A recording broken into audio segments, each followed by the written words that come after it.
Good morning, everyone, and thank you for joining us this morning for our webinar. It has been a little while since we've done a webinar for you all, but things have seemed to calm down and we have been able to get back to in-person events. So we've been doing that over the course of this year, but we're happy now to get back to some educational content via webinar. So today I'm very excited to open for a good friend of mine and a good partner of Roland DGAs and DGSHAPEs, Whitney Courtney McCarty. She is here today and she is going to be presenting on use of the C-clamp in our 52D mill. So Whitney has extensive experience in using our equipment, not only the equipment by itself, but the C-clamp. And she's going to present to you some of the features and benefits of that C-clamp. So without any further ado, Whitney, the floor is all yours.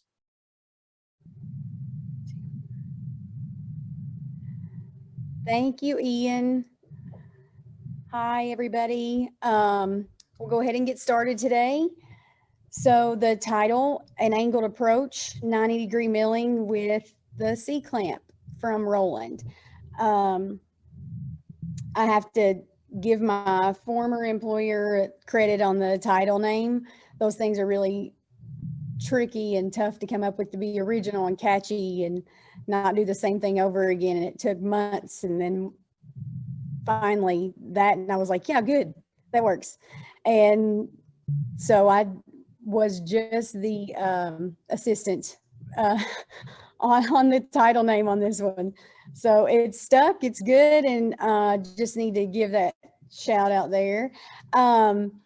So thank you all for having me, and I'm going to go to the next slide.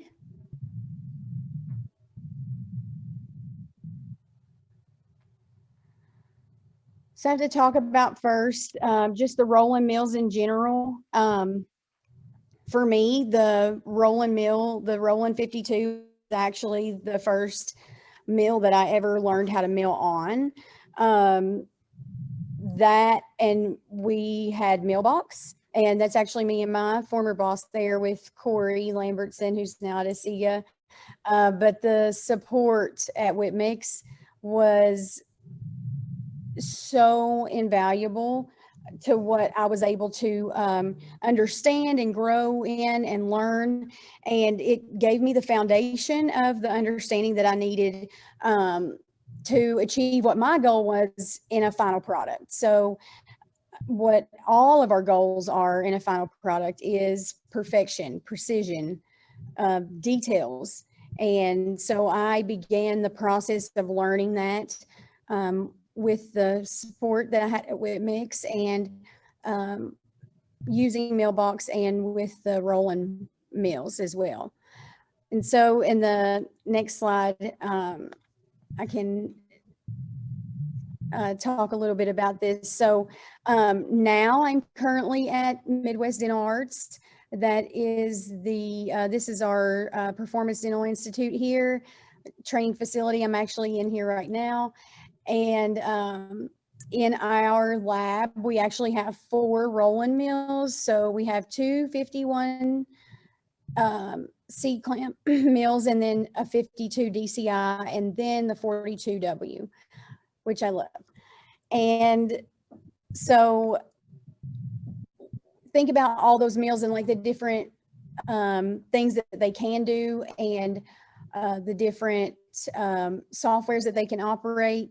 I remember when I first started milling, I was afraid to touch it. I just kind of watched for a few weeks. Like,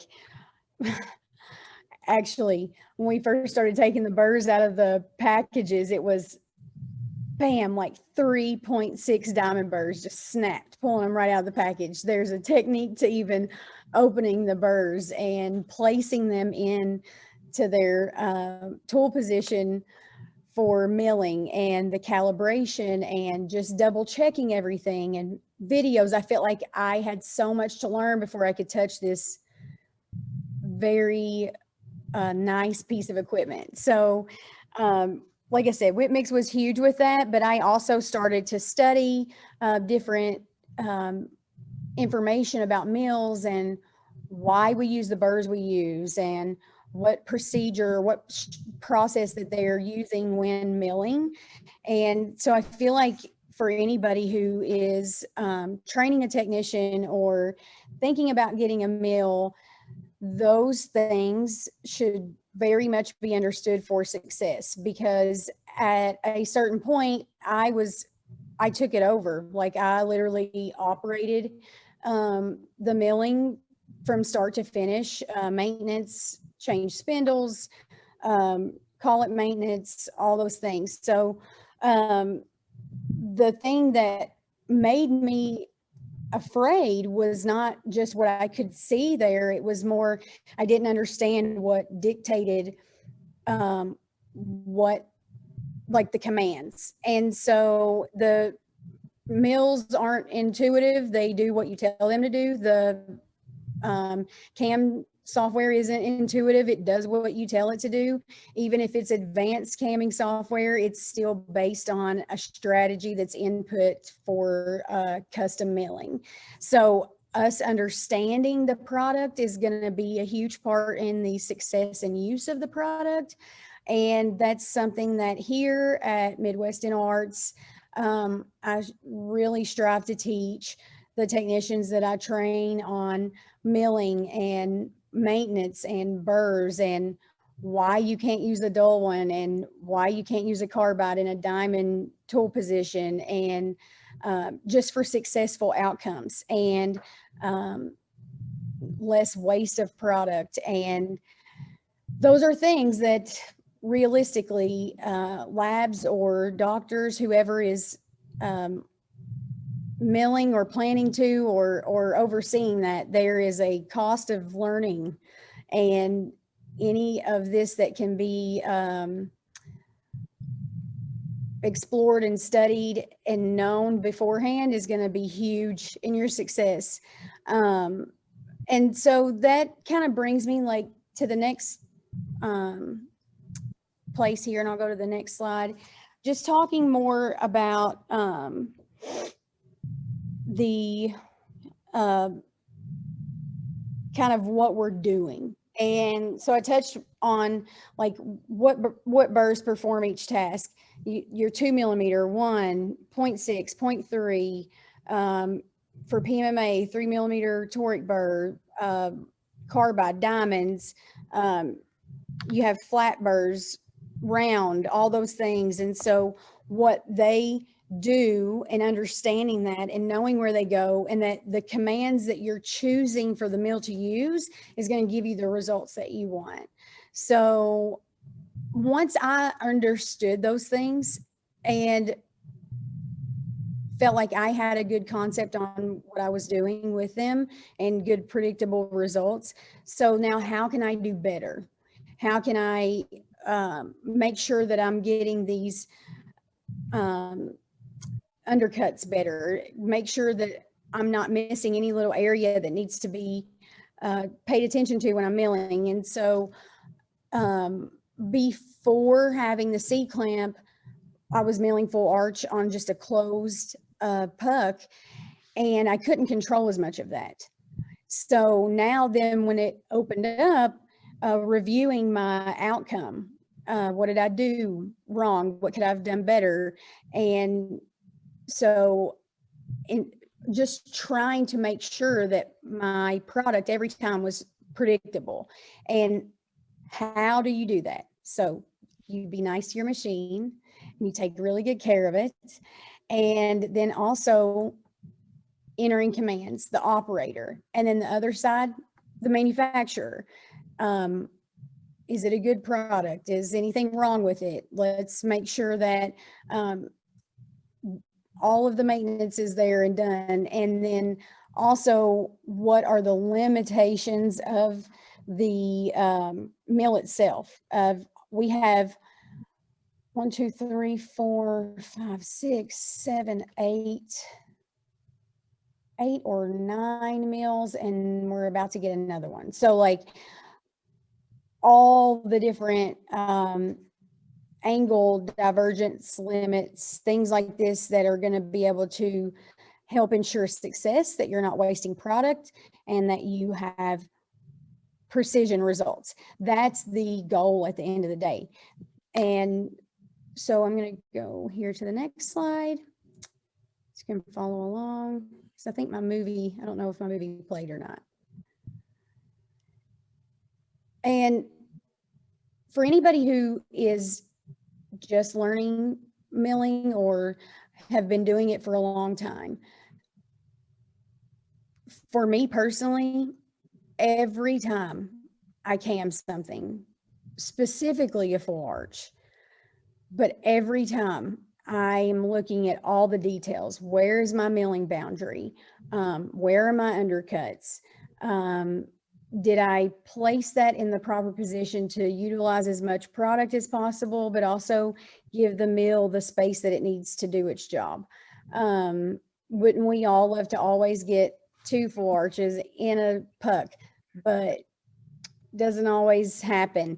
And it's not always the thing that we want to do because we need that open side. A double open C-clamp, that would be nice. Roland, that would be nice. So I need to move my own screen here so I can read my quote. This quote actually at the top was from a friend of mine, Felix Pages. He is a technician. I'm sure a lot of you know him. He's a hoot. I have a good time with him. We were talking about zirconia and yttrium levels and the way it's manufactured and processed, and understanding the ovens and the sintering, and the milling is a huge part of that. Making sure that you're using the right burrs, that it's not shattering your zirconia when it's milling or cracking it and you don't know it till it comes out of the puck. Just all the different outcomes and circumstances. Anybody who started doing this is not telling you the truth if they say that they didn't have struggles or learning curves, and also on a positive note, just improving their processes as they go through what they're doing each day. And so in this conversation, he said to me, what we do every day is practice to achieve perfection. And you really have to know your target to achieve that. And that just spoke so profoundly to me in a lot of ways. Like, we're all practicing. If anybody has it exactly perfect, then we won't have any need for green stake carving ever. And we won't have any need for any post-processing of milling ever. We can just put them straight in the ovens, just make a whole machine that does the whole thing, because there's a human element here that we can rise above our results and shoot for more every day. And the human mind is intuitive. And so we can kind of think and strategize and plan on how we can do that. And it makes me think about Mark Fisher. I don't know how many of you may know him, but he works for Hyperdent North America, and he is one of the smartest people I've ever spoken to in regards to what I just said, like the human brain being more intuitive, and we're commanding these machines to do what we want. So learning about your product and having the tools to do it, and learning what your product does as far as your mill to achieve and give you precision outcome. So if you don't know where you're going, any road will get you there. Yes, and it's probably a very expensive road. So collaborating and working with each other, I feel like, is a huge step up in growing our craft in our field in this department of practice to achieve perfection. So I'll go to the next slide. And so, long-awaited C-clamp was released from Roland for the 52, January 26, 2021. It was a super happy day. Instant it was an instant upgrade, except for the first time I ever used it. I actually didn't use it. Nested the full arch, and it was not utilizing the C-clamp. So after that, instant modification of our workflow, completely and totally. It enabled different diverging angles to be reached because there was a new movement that could happen with the puck and the burr. And so also just refining in mailbox, I think it's refining the area that you designate for like 90-degree milling for tissue with the 0.3 burr, and for hyperdent, same thing, just being able to reach longer angles and more divergent angles. Specifically, the rosin milling, I'm not sure how many of you are doing that, but the C-clamp, very, very necessary in milling those, because the way that it works is in a tie-base mill, your equator line, both the 2 and 1, I think it's mostly the one that kind of meet in the middle on making the screw channel. But for rosin milling, it's not like that. You have your 1 millimeter burr that goes all the way down to your screw wall. So anything above, in a Roland, I think it's even less than 16. It's tricky. We've had to do individual custom mill strategies to reach that. And then on the other side, obviously the interface side, it's much easier, but that long screw channel milling without a C-clamp, forget it. It's not happening. We couldn't even use the Rollins for it if we didn't have the C-clamp. So 51s, yes, but not the 52. So, and my next kind of bullet point down here about the green stake carving without 90-degree milling. So if you've ever done that, if you've ever 90-degree milled, I feel like Millbox is really good about capturing undercuts and attacking them, but it still doesn't eliminate all of it. I mean, I've had to green stake carve full arches and just be able to see kind of a part of the cervical of 11 and then the distal, and then you're kind of basing it on your knowledge of anatomy and tooth morphology of where that CEJ is versus where the design was done for it, because of the undercuts that are left. And that's not fun, and it's nerve-wracking. And what if you had a patient who they approve the design, and number 10, we need the cervical to come up about 1 millimeter. Okay, it's almost impossible to assume in green stake carving. We need to be able to do those definitions in the milling. It's a precision designed prosthetic. It should be a precision milled prosthetic. And this C-clamp allows us to, it's a tool to help us achieve it. Obviously, it's not the only piece of what goes into this, but it's a piece that without it is impossible. And so I'm going to go to the next slide. Screen is delayed here. Okay, and so just kind of more on that. And my thoughts on this are, how do we, it's like a channel. The milling is from design to ceramics, from design to final, from taking something that's virtual and producing it tangibly. The C-clamp is a tool. It's one of the most important tools for achieving perfection in milling.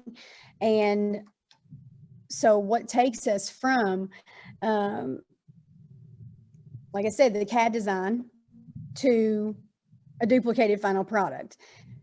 Actually, had one of our mills at one point that I kept getting inaccurate results, unpredictable results for no reason. I was calibrating, burrs were correct, everything was good. I'm like, something's wrong. I can't figure it out. So we did and this wasn't on a rolling mill, by the way, but just another mill, but just to speak on this and how important it is. We did a hard calibration and tested it. And the guy that I was working with, he was like, no, we don't need it. And I'm like, I'm telling you something's wrong. And so we did it, and it was 100 microns off. 100, like, that's insane. And so no matter what my meal strategy was, no matter how I cammed it, it didn't matter. If your machine has to be in sync, your burrs have to be good, your commands have to be perfect, all of these tools, but without a C-clamp, even all those things lined up together, and without the C-clamp, you're still carving out undercuts after it mills. So knowing what's accurate, knowing what to expect from the mill, and the C-clamp just makes life easier. Because, like I said here, are you going to know how deep you're taking that papilla, or how deep that you're carving that cervical, looking at it from a profile side? Or what is the patient going to think? Are you going to take out too much and the ceramist has to fill that in and just kind of keep going? At that point, you're compromising everything you just did in the design. So why dial it in if we're just going to mill it and not have those predictable results? It doesn't go together. So thankful for the C-clamp. I'll go to my next screen here. And this is another thing, just it lowers the probability of risk. Like when you put a $200 puck in the mill and it's a 60-40 chance it's going to turn out exactly how you want it. It's not going to be a remake. The doctor's going to be happy. You need to be able to predict that and have data and confidence in the science of what you're doing, that you understand your machine and all that's going into it to get there. So, and this is another good thing. I noticed this immediately as well. Angled screw channels, milling them can be tricky, and especially if it's 25 degrees. That's a tough one. I've actually had to call on some of my friends, Mark and Min, anytime I run into something like that, because prior to coming here, because now I have, this was more of a mailbox thing, and Hyperdent, we kind of custom strategize them here, but with the team from Hyperdent. But when I was in mailbox, especially with the milling, with the close clamp, it was actually impossible without incorporating some 3D. I mean, I shouldn't say impossible, maybe 10%. At 25 degrees, single unit crown in mailbox, close clamp, no additional angles that the burr could reach. What can it do? Only it can try, but only as far as it can reach. There's limitations without that clamp being open. And like I said, not without custom strategy. So in the rosin milling, another very good point here, if you've ever milled it, you're going direct to a multi-unit abutment. What does that mean? Zero room for error. None. Not a micron, not a burr slip, not a angulation error, anything. It has to be perfect, and that's period. It has to be perfect, or it's a non-deliverable product. And we check all of these under a microscope, and do screw test fits with analogs and all those things. And we do them in our rolling mills, and not achievable without a C-clamp. So I'll go to the next slide.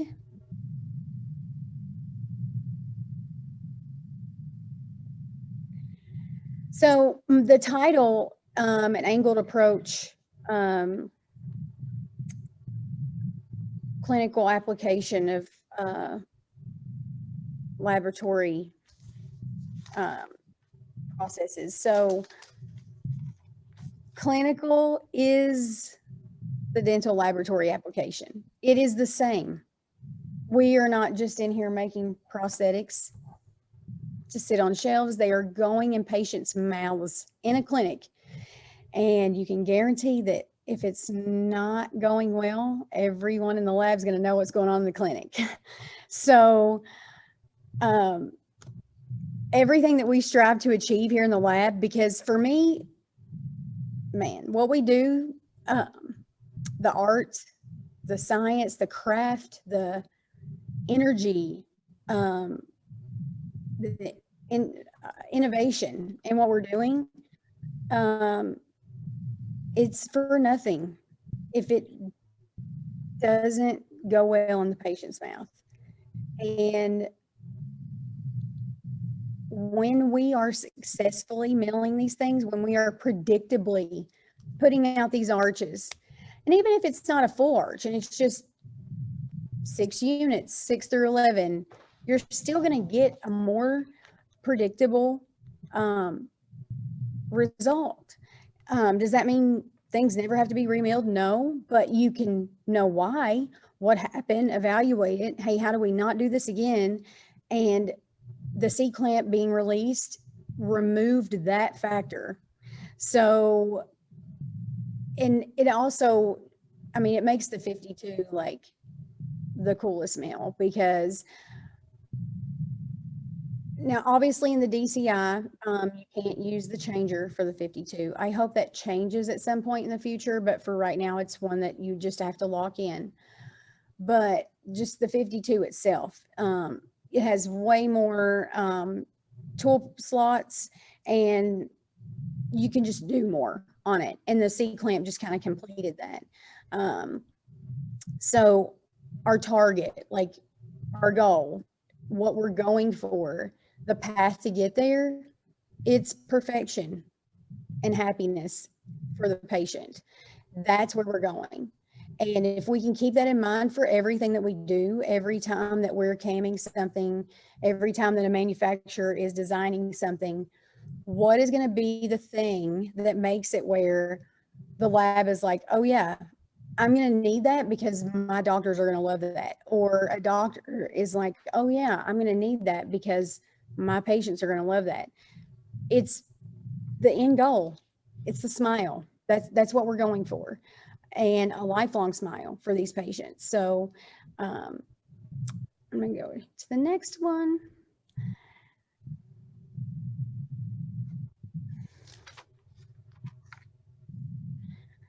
So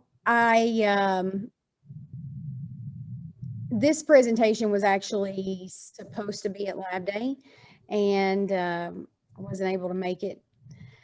So I have a friend of mine that was actually at Lab Day, and we did this case together, and I did all these photos and documented this case. Actually, Justin did the later 2 photos, but I did the rest of them in just green state and post centering. This is SRA Straumann connection mill, and this case is from my friend Dr. Bedrosian, and he allowed me to share it for this presentation. So there was a lot of collaboration that went in on this case, and one of the things that I can say about him as a clinician is every case, every time we're talking about it from temp to final. And I don't mean just, oh yeah, those temps are approved, you can go ahead and go to final. No, he wants to see this little cusp that I dabbled on. I need you to adjust that. He uses mod jaw. So it's data that was collected from the condyles. We have condylar angles. We have protrusive slide with dynamic view and of function and speech and chewing and all these things. And this case particularly, I remember we had everything dialed in and we did the final just protrusive slide. And I think it was in chewing. And on the distal lingual of number 10 on this patient, it lit up. And I was like, no way. And it was just a little angle there. And I'm like, these are the patients that come in and say, I was eating bread and I broke it. And it was pretty phenomenal the first time I ever seen that. And it made me think about, like, how am I transferring this information to the next step, to the next step, to the next step? And the meal is what makes that transition around. If I don't have available options for C-clamp milling here for these very specific cervical heights that the patient wanted, very specific embrasures that the patient wanted, very specific occlusion that so much data was taken to dial this in. If my microns are off on my milling, or calibration is off, or my burr is dull, is it going to get those grooves? If I don't select to do the detailed milling, secondary anatomy milling that Millbox has, am I going to achieve what the doctor approved, what was designed, what data lit up, everything that I needed to know to make this perfect? We need all these tools together to deliver this product. And the idea is that we put it in the patient's mouth and everything's perfect. And there's so many factors that go into taking us there. So C-clamp. I wouldn't be using the 52 to do these if I didn't have it, because I'm doubling my work and increasing my risk of imperfection. So I'm going to go to the next one here.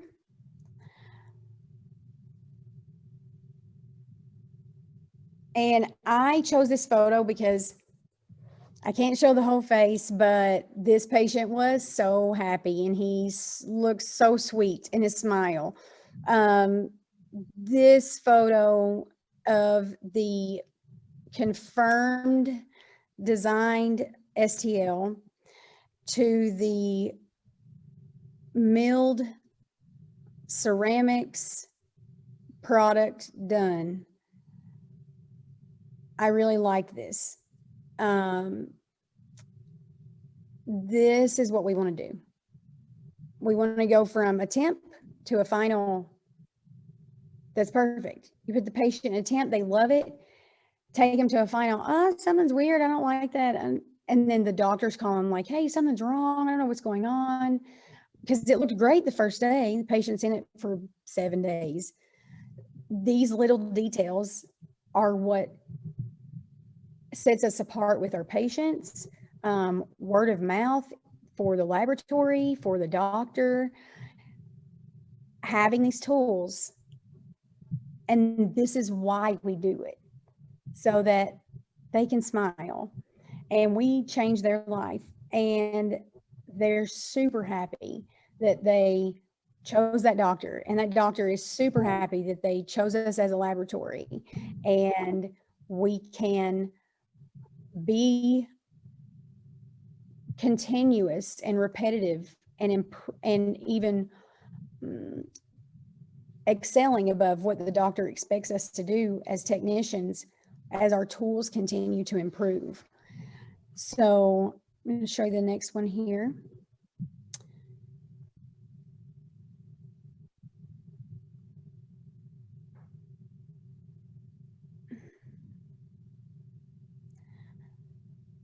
So how do we achieve that? Collaborate. Manufacturers to the labs, to the clinicians, and even to the patients. This over here, this slide on the left is one one of my most favorite technicians ever, my friend Pedro. We work together here, and I manage the hybrid department in Palm Bay, and so he is my like #1 guy, and we collaborate on these designs and make sure that we have two eyes on this. Like, hey, is this what we were going for before we send web views out to doctors for them to approve these designs that we're going to take to the next step. So we do a lot of collaboration here with different people. So I just wanted to display that, like, these things help us improve. You stare at a design for hours and let someone walk up behind you and, oh yeah, that embrasure. Same thing that happens in a final product when it goes out. Like I said, deliver it to the patient a week later. Oh yeah, I noticed this. Predictability, consistency, being able to verify those things. And this, in my opinion, requires passion. In my opinion, requires skill, and also desire and smarts to be able to put all that information together and listen to your doctors and listen to your manufacturers and work with your product support team, whoever it may be. If you're not getting results that you want, maybe something's wrong. If you're learning and you don't feel like you're learning fast enough, give me a call. I will help you or get you in touch with someone who can. Our main goal is that these prosthetics go into the patient's mouth and they stay there forever, and that these patients can smile and they're super happy about everything they did. So I'm going to go to the next slide here. I think I have one more, I believe. Okay, so thank you all for joining. It's been really fun for me. I always love talking about this and revisiting why we do what we do.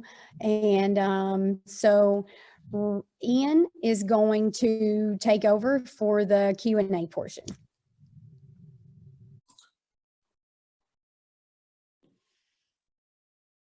Hello again, everybody, and thank you, Whitney, for that presentation. Great job, as always. It's a pleasure to work with you.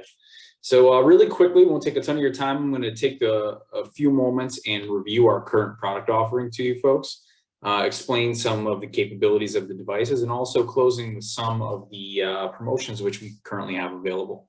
So at the end of this, we will have our Q&A segment. So please, if you come up with questions during this, jot them down and prepare them for when I'm finished with this portion here. All right, so thank you. We'll get right into it. So we're going to talk about maximizing your productivity with the DWX dental mills, and also giving the best of your ROI situation. So your return on investment, the investment you're making into your mill and into your production to generate more revenue for your business. So let's get right into it here.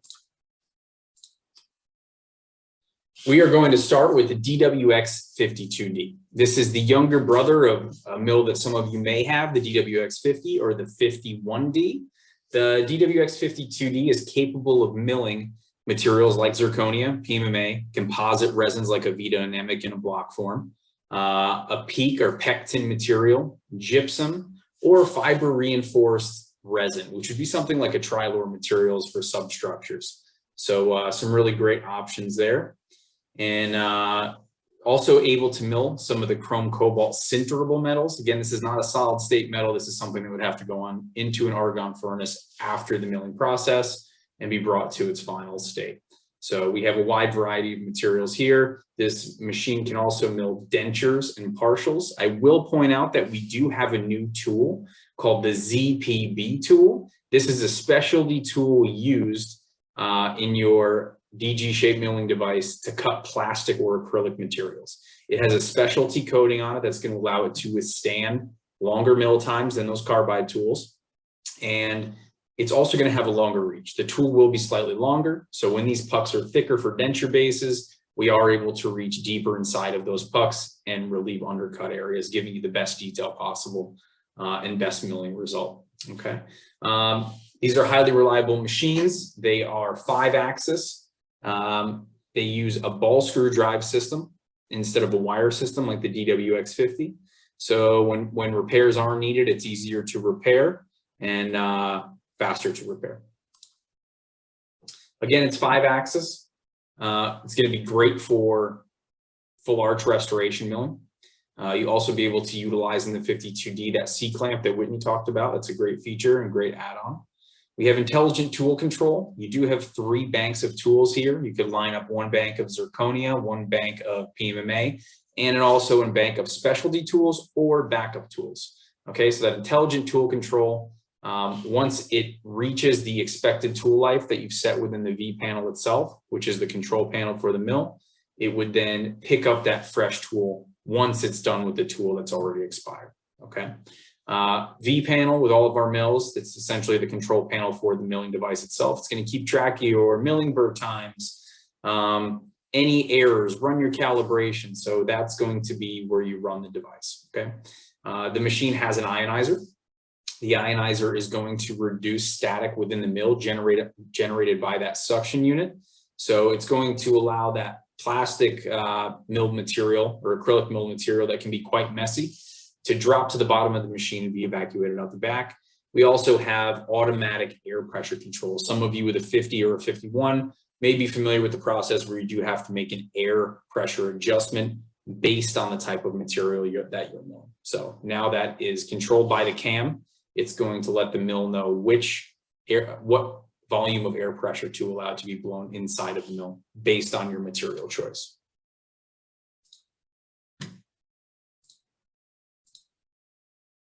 Here we have that clamp that Whitney was talking about. It's going to allow you to activate 90-degree milling.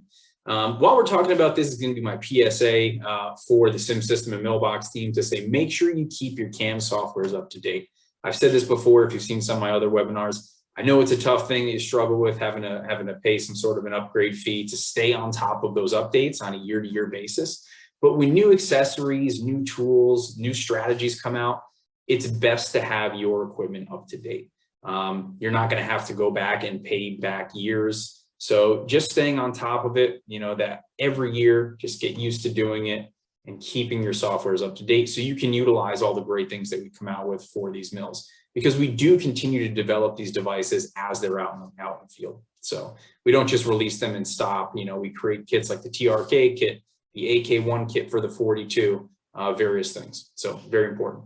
90-degree milling. It's a great option for those full arch cases. You can open up the interior of that puck and mill out full detail in the gingiva as well as the teeth itself. It's not just great for those cases that you're going to utilize 90-degree milling, but in cases where you have a very broad or wide arch, it's going to allow you to place those inside of that C-clamp fixture. We can see here on the right how it protrudes out.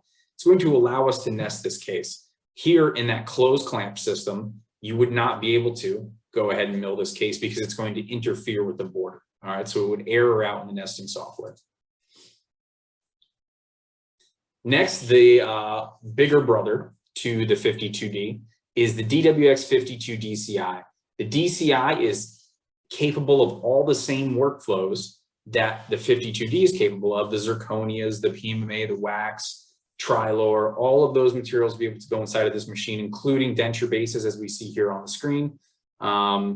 So the difference between the DCI, which you can probably already tell in the 52D, is that disc changer system. This machine would be able to hold up to 6 pucks at a time. It allows for an elevated level of productivity. There is a barcode scanner in the carriage there, which you see on the left. It's going to scan the barcode, finding the proper puck for the job that is going to be milled, transferring that puck into the milling chamber and milling that job. When it's completed, it's going to transfer it back and place it back in the proper slot. Yeah, so everything as far as capability is exactly the same as the 52D with the changer. Okay.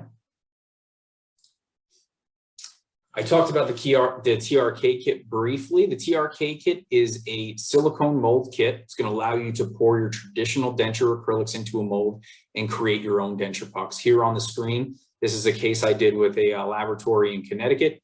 and they poured these out of a GC Nature Krill, and we milled all of these for our sample cases. So we are able to mill a denture, teeth, and base in under 4 hours. So when we did this testing originally, we did not have the use of the 3mm tool, the 3mm flat end tool for the roughing procedure. So with the implementation of that, the times you see here on the screen have now come down.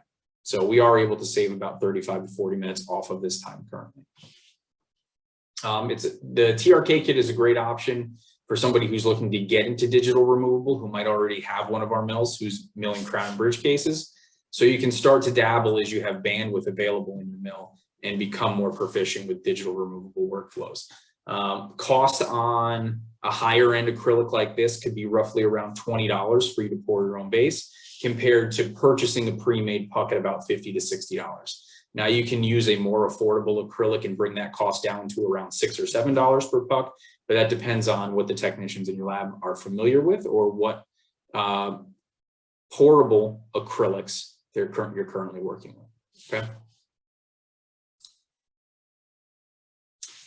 Now we'll talk about our wet mill offering, the DWX 42W. The DWX 42W allows for wet milling. This is a 4-axis mill. This does not mill dry materials.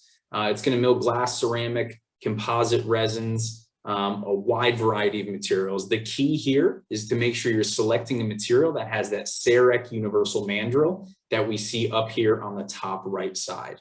Okay, now we need to make sure we have that CEREC universal mandrel, but we also want to verify within the Millbox software, which is included with this machine, that there is a strategy for the material that we're using. Okay, so we want to make sure that we're cutting these materials at the right speeds. If they're ceramic or if they're glass and we cut them too fast or cut too aggressively, we can cause fracturing, we can cause damage to our tool. So we want to make sure we're using the proper strategies as well as the right tool. We do have the new AK1 kit. The AK1 kit allows for the milling of custom titanium abutments within this machine. So if you already have the mill and your Millbox software is up to date with your licensing, you can buy that AK1 kit and choose one of our adapters and be able to bring your custom abutment milling in-house. Question I get a lot is milling a angled screw channel. We are not boring the screw channel in this workflow. So you would have the screw channel, which is already created within that titanium blank. So just something to keep in mind there. It's a common question that I get. We do have a couple of different options for milling within this machine. We do have 2 tool types. We have the ZGB, which is a standard quality. It's a coarser grit tool, and it's going to cut materials faster. Okay. We also have the ZGB2 tool, which is a higher quality tool. It's going to be a finer grit diamond, which means it's going to cut slower because it's not taking as big of bites out of the material. Overall, it's going to give you better surface quality, better anatomy, sharper margins, and better detail milled within the cavity. Okay. We've expanded this machine from the old 4W to having 6 tool slots. The 6 tool slots is meant to give you the ability to add backup tools, just like the dry mill with the intelligent tool control, or to add some specialty tools like the short tool or the 7.5D tool. The short tool would be used for a different roughing procedure. The 75D tool would be used for things like crowns with screw channels or the interproximal areas of bridges. So we found that there was a sizing gap with the tool sizes that we had. But once we got into those interproximal areas, we weren't able to mill out the detail. So the 75D tool gives us the ability to fit inside of those interproximals and give you optimal detail in your bridge work coming out of the 42W. Okay. 42W V panel is the same as the dry mill. So if you already have a DGSHAPE dry mill, you could purchase a 42W and run that machine from the same computer on the same V panel. So there isn't an immediate need for you to have a separate V panel running side by side. And as I mentioned before, the Millbox CAM software is included with the purchase of this machine, which is different from our dry mills. Our dry mills do not include a CAM software because we like to give the ability for the end user to decide which CAM software they would like to use. But in this instance, we are including the Millbox with this machine. Again, here's a closer look at the AK1. You would need to make a two-part purchase to be able to mill abutments within your 42W. You need to purchase the AK1 primary kit. It's going to give you the titanium milling burrs, which are different than the grinding burrs used for glass ceramics. It's going to give you a mesh filter to keep those shavings out of your filters in the bottom of the machine, and a few other accessories to get you up and running. The next step would be for you to choose which fixture you are going to align yourself with. We currently have fixtures for Geomedi, Medentica, DES, and NT Trading. So you'd buy your primary kit as well as choosing one adapter or multiples if you're using different platforms. And you would then be set up to be able to mill custom abutments within your machine. Another accessory, which is very popular within the 42W, is going to be our 6-pin adapter. The 6-pin adapter would be great if you're doing a case that's 6 veneers. You're able to mill that case out at once. Or if you're in a situation where you are going to leave for the afternoon, leave for the night, maybe you have appointments, and you want to load up this machine to be able to mill 6 blocks simultaneously, you would be able to add that 6-pin adapter. This is an add-on accessory. It does not come with the mill, okay? The machine out of the box is going to have a 3-block holder. So you'd be able to hold 3 blocks within this machine at once.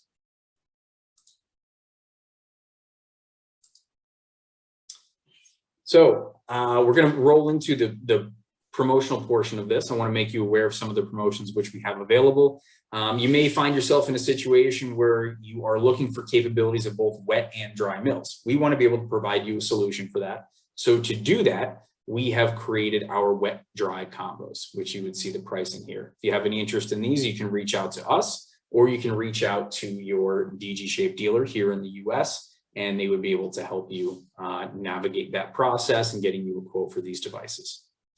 Now, if you're looking for a higher level of production, we also have some productivity packs available. We have an ultimate bundle, which would be 2 DCIs together at a discounted price. We also have the ultimate wet and dry bundle, which would be 2 DCIs and a 42W at a significant savings. So we try to bundle these to make these more affordable, which is going to make you more productive.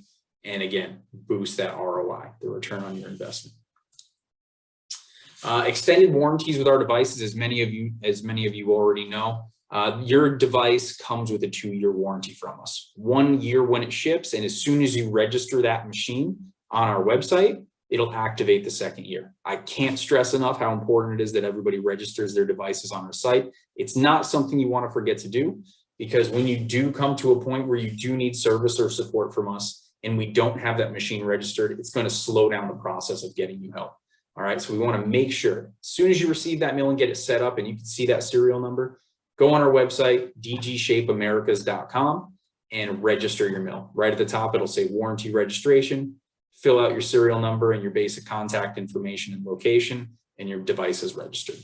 We also offer extended warranties. So any one of our 3 mills, the 52D, the DCI, or the 42W, you can add up to 5 years of extended warranty. So the mill comes with 2. You can add an additional 3 to make 5 years of coverage. Each one of those years is going to be $1,199. It's going to include the travel of a technician, their labor time, and parts. Each one of those years, those additional years, will cover 1 spindle. Okay. We will replace that spindle in the event something goes wrong with your existing spindle. I want to be clear that it's not a program where we just send out free spindles every year upon your request. Kind of like you're bringing your car to the dealership with a transmission issue under warranty. You can't just bring it in when it's functioning properly and have it replaced. So in the event your spindle does fail and you're covered, we will replace that spindle at no charge for you. Okay. Within this extended warranty as well, you're going to get a preventative maintenance visit. This means a roll and train technician would come out to your location, they pull the covers off of your machine, and think of it as a detail, really bringing your machine in for service. Something doesn't need to be wrong. We would go through, pull the covers, clean it, grease all the rails, grease all the axes, make sure everything is calibrated and working the way that it should. Okay, so that's a nice value add to that program as well. If you have more questions about this, you can contact us or reach out to your DGSHAPE dealer. Last but not least, an exciting program that we have for Q2 of this year. So this will run till the end of June. We have brought back our trade-in program. So it's changed a little bit since the last program we ran, but if you have an existing Roland DG-shaped mill that you would like to trade in and upgrade to a new mill, we have an attractive promotion going on right now. We would need a picture of that serial number plate from you when you place that order with your dealer, and that's all we would need. We would not need to recover the device from you or have you pull parts from the machine. We wanted to simplify this process and make it easier for you. Less steps, not having to box things up. Not only is this program good for existing Roland and DG-shaped mills, but this applies to other mills out in the market as well. Your machine does not have to be working. It does not have to be a DG-shaped mill. We would just need you to provide that serial number information, and it would qualify you for this program. Okay. And again, if you have more questions about this, reach out to your DG-shaped dealer here in the US, or reach out to us directly for any other questions. So that concludes my portion. Again, I'd like to thank Whitney for joining us today. We're going to roll here into our Q&A segment. So if you are ready to submit your questions, you could type them into the box and we would be happy to answer them. Thank you very much for your time today.